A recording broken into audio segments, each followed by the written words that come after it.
तलेंगे। हर हर। तो ये भृगु ऋषि की जो तपोस्थली है, ये जो भृगु ऋषि की साधना स्थली है बलिया, इस बलिया का ही कुछ तेज प्रताप, जहां जीव अपने मन का भाव रखकर हृदय से शिव भक्ति में डूबता है।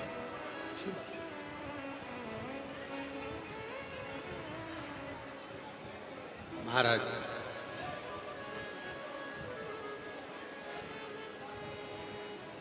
शिव कथा करती है, शिव कथा एक जीवन का सर्वाधिक सुख है।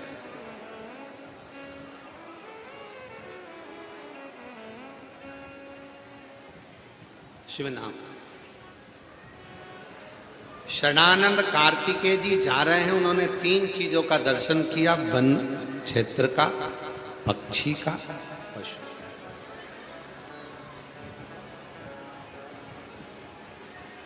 दर्शन करते करते चले, विचार करा। सबने कथा में सुना है, शिव जी को एक चावल का दाना देना और आखा देना पूर्ण देना। शिव जी को टूटा हुआ अक्षत भी नहीं दिया जाता।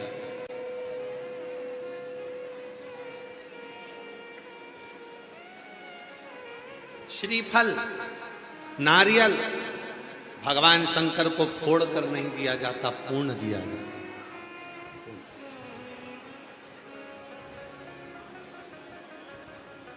शिव जी को पूर्ण चावल का, पूर्ण।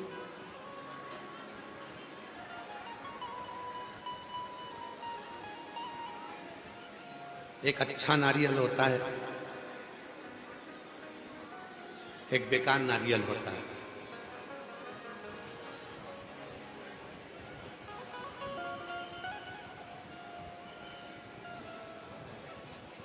मंदिर में लेकर जाते हो नारियल? अरे बोलो तो जम के। श्रीफल लेकर जाते हो मंदिर में? आवाज नहीं आई है, जम के बोलो जरा। नारियल तुम लेकर गए, थोड़ा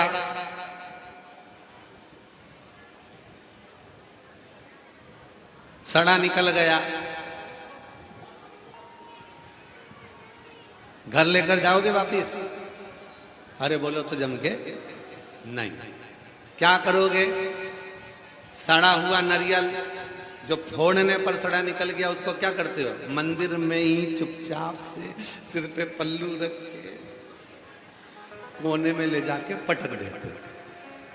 है कोई जो सड़ा हुआ नारियल अपने घर पर लेकर गया? कोई नहीं ले जाता। नारियल फोड़ा, अच्छा निकल गया तो उसमें से थोड़ा सा निकाल के हनुमान जी को, थोड़ा सा निकाल के देवी जी को, बाकी का सारा नारियल घर ले जाके चक्कू से निकाल निकाल के काट काट के सबको बांट के खा।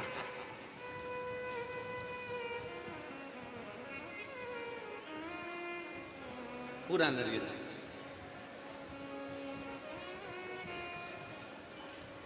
शिव जी मुस्कुराए, गणेश जी मुस्कुराए, हनुमान जी मुस्कुराए, देवी माता मुस्कुराई कि नारियल इसके प्रेम के भाव से नवरात्रे का इसने पूरा व्रत किया, मंगलवार का पूर्ण व्रत किया, इसलिए इसके नारियल को ये दुकान पे से लाया था तो बजा बजा कर लाया था, अच्छा देख कर लाया था, चटका के लाया था, फिर भी मंदिर में नारियल सड़ा निकल गया। समझ लेना कि भगवान ने पूर्णता में उसको स्वीकार कर लिया, वो आधा नहीं लेना चाहता था। बजाकर देखा, कानों में आवाज लगाकर देखा कि नारियल में पानी की आवाज आ रही कि नहीं आ रही, उसको चटका कर देखा कि उस नारियल में आवाज आ रही कि नहीं आ रही, उसके बाद भी अच्छा है, बेहतरीन है, पानी वाला है, सब बढ़िया, और थोड़ा बेकार निकल गया। आपने दुकान वाले से जाकर कहा मेरा नारियल तो बेकार निकल गया? नहीं नहीं नहीं, नारियल तो अच्छा ही था, बजा कर लाए थे, आवाज चटका कर लाए थे, खूब जोरदार नारियल बड़ा छाट कर लाए थे। उसके बाद भी अगर वो सड़ा निकल गया, खराब निकल गया, समझ लेना कि उस देव अधिदेव महादेव ने पूर्णता में स्वीकार कर लिया। वो तुझे अधूरा नहीं भेजना चाहता था, पूर्ण रखा।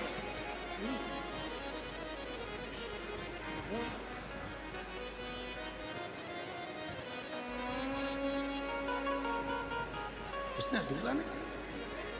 एक पत्र है अच्छा था,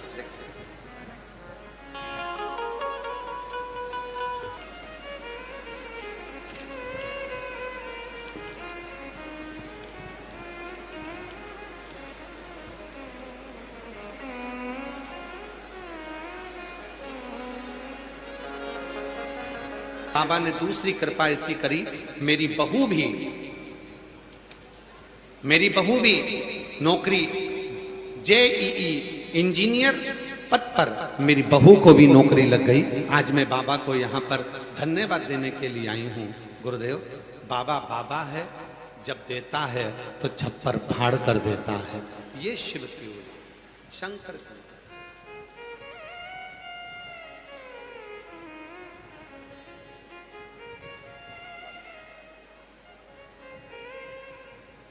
और जो जैसी भावना लाया वो वैसा ही फल पाया, नहीं खाली उसे लौटाया वो मन ही मन दर्शाया, और कर दिया माला माल काशी,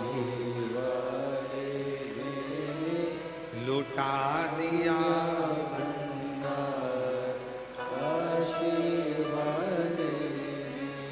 उस बहन ने पत्र में लिखा, उसने अपने पत्र में लिखा, हॉस्पिटल में भी मैं मोबाइल पर कथा सुनती रही, मेरे बच्चों से कहती रही कि तुम हिम्मत मत हारना, वो हाथ पकड़ेगा छोड़ेगा। दुख है, तकलीफ है, कष्ट है, परेशानी है, आप उसका स्मरण तो करो। फिर वही वाली बात आ गई जो परसों कही थी, भीड़ में तन्हाई प्यार की गहराई में मुझे तुम याद आते हो, मुझे तुम याद भीड़ में तन्हाई में प्यार की गहराई में मुझे तुम याद आते हो, मुझे तुम याद आते हो। उसका स्मरण तो करो। तकलीफ आई, कष्ट आया, परेशानी आई, और जैसे ही परेशानी आई वैसे ही तुम्हारे चित्त में, तुम्हारे मन में, तुम्हारी वृत्ति में, तुम्हारे हृदय में शिव का मंत्र श्री शिवाय नमस्तुभ्यम स्मरण में आ गया। एक लोटा जल लेकर तुम शिव के धाम चले गए।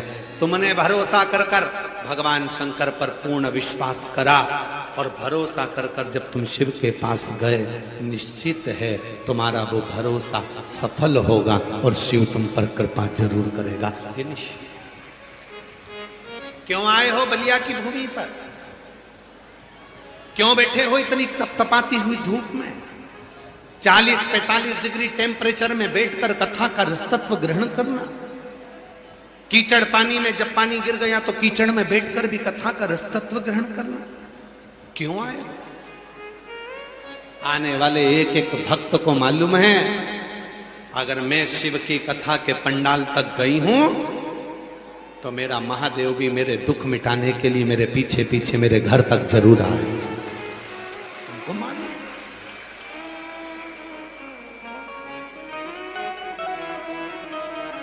तुमको मालूम?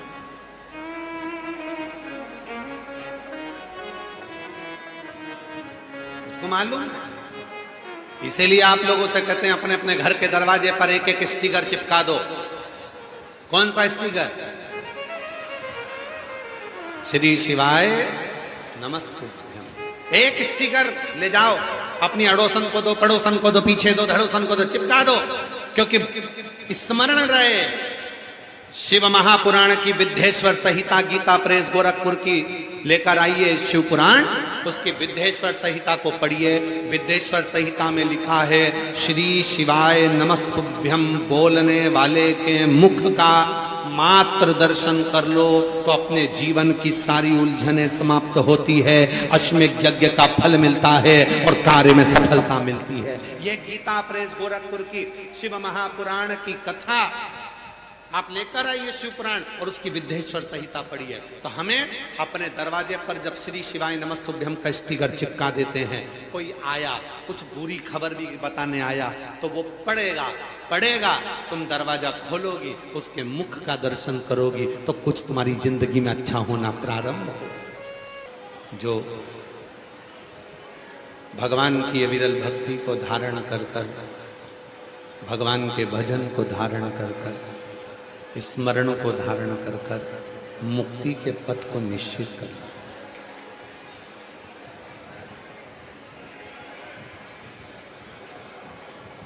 एक मुक्ति का पथ, भक्ति और मुक्ति, ये दो मार्ग हैं।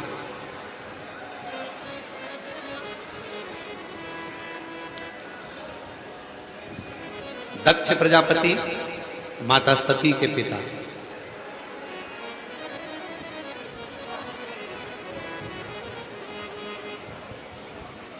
जो शिव से प्रेम नहीं करते थे, शिव से उनकी प्रीति ही नहीं थी।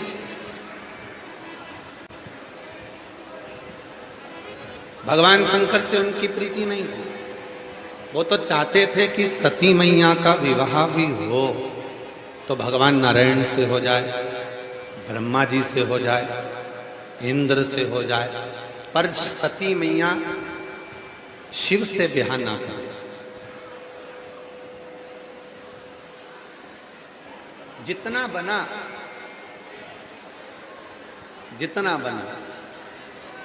उतना रोका दक्ष प्रजापति, फिर भी दक्ष प्रजापति जी से रुका नहीं, फिर भी नहीं।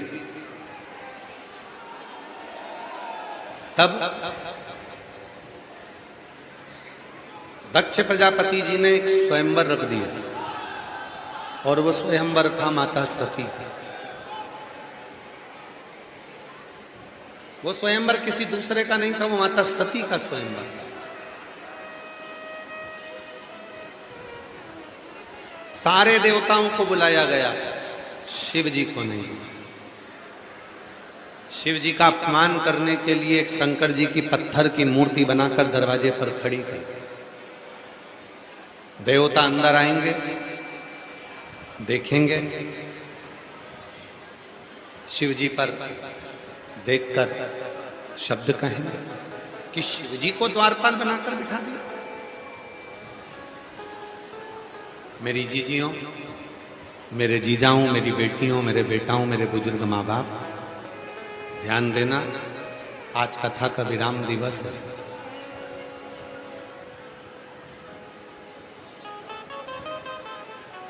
कोई इधर से आवाज लगाएगा, कोई उधर से आवाज लगाएगा, पर आप लोगों का ध्यान शिव में होना चाहिए। इस 42-43 डिग्री टेम्परेचर में तपने के लिए नहीं आए। 200-500 रुपए खर्च कर कर यहाँ तक पहुँचे हो। अपने चित्त को लगाना, जिससे अगली बार जब कथा में आओ तो एक पत्र तुम्हारा भी व्यासपीठ पर होना चाहिए। समय बर्बाद करने के लिए हम यहाँ नहीं हैं। इस भाव से आप कथा को श्रवण करें।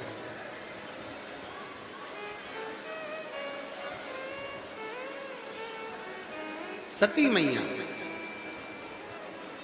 शिव से प्रीत जो दक्ष प्रजापति शिव जी को थोड़ा सा नीचा दिखाना चाहते थे, और साक्षी है शिव महापुराण की। देव ऋषि नारद ने भगवान शंकर को नीचा दिखाने का प्रयास करा तो देव ऋषि नारद को बंदर का मुख लगा।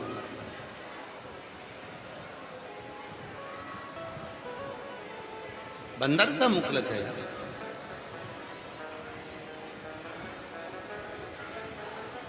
दक्ष प्रजापति स्वयं शिव को नीचा दिखाना चाहते हैं तो उनको बकरे का मुख लग जाता है। बकरे का। महाराज बड़ा कठिन है। शिव जी के पथ पर चलना बहुत कठिन है।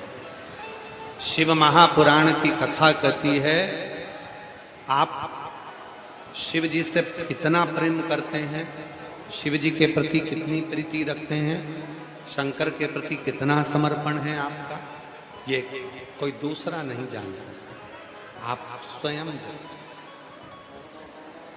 कोई दूसरा नहीं जानेगा इसको, आपको स्वयं। एक बात पूछें, आप तो गंगा जी के तट पर रहते हो, सरयू जी के तट पर रहते हो, कोई यमुना जी के तट पर रहता है, कोई सरस्वती के तट पर रहता है, कोई त्रिवेणी के तट पर रहता है। उत्तर दीजिएगा।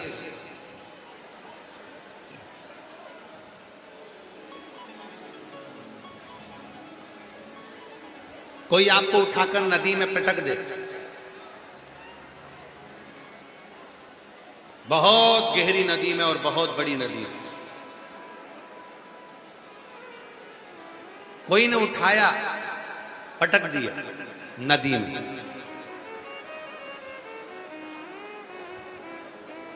मरोगे कि जियोगे? जम के तो बोलो, आवाज नहीं आई, जम के बोलो जरा। बहुत गहरी नदी में, बहुत गहरे नदी के अंदर कोई तुमको उठाकर पटक दे, मरोगे कि जियोगे? तो शिव पुराण की कथा कहती है, मरेगा वो जिसको तैरना नहीं आता। जिसको तैरना आता है, कोई पटक भी देगा तो वो निकल कर बाहर होगा, निकल कर। मरेगा कौन? जिसको तैरना नहीं। किसी ने तुमको गहरी नदी में